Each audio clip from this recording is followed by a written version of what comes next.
একটা 10 বছরের যন্ত্রণা, 10 বছরের একটা আবেগ। I also want to give something to ধূমকেতু। আজকের ইভিনিংটা আমার এই ছবিকে দেওয়া এবং এই শ্রোতা যারা তোমরা বা যারা দর্শক যারা হয়তো আমাকে এখন লাইভ দেখছে বা রেকর্ডেড ভিডিও দেখবে, ডিলেট ভিডিও দেখবে, এটা আপনাদেরকে ট্রিবিউট জানাবো।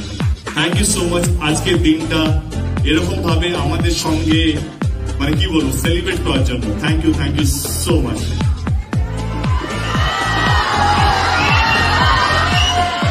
তোমাদের দুজনের যখনই কোনো সিনেমা রিলিজ হয় তখন সেটা আমাদের বাংলার দর্শকের কাছে উৎসবে পরিণত হয়।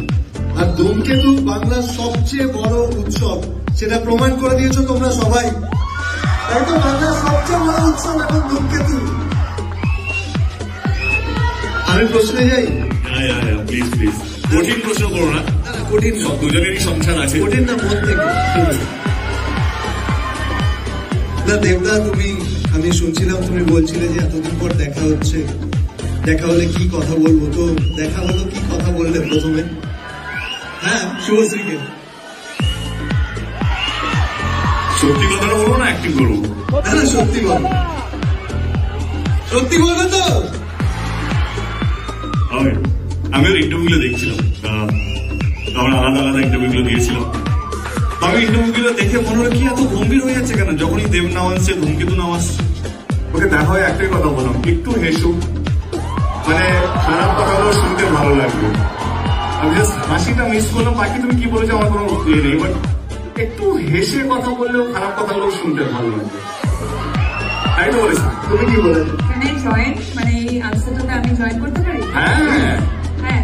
সো এটা সবাই বলবে শুভশ্রী মানে তার সাথে, শুভশ্রী মানে তার সাথে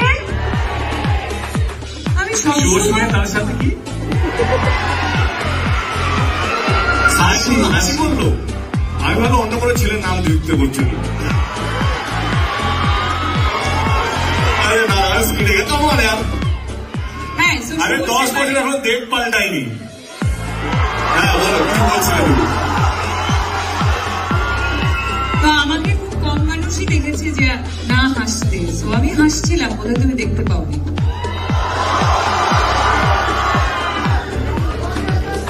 তুমি কি এতটা সিরিয়াস হয়ে খেলবে না? আর আমি কি জিজ্ঞেস করলাম? হ্যাঁ মানে আমার যে প্রশ্নগুলো সেটা তোমাদের দুজনের জন্যই কিন্তু। হ্যাঁ ওকে। সো আমি জিজ্ঞেস করলাম আমার সাথে ফ্রেন্ডশিপ করবে? হ্যাঁ আমি এটাই জিজ্ঞেস করলাম, আমার সাথে ফ্রেন্ডশিপ করবে?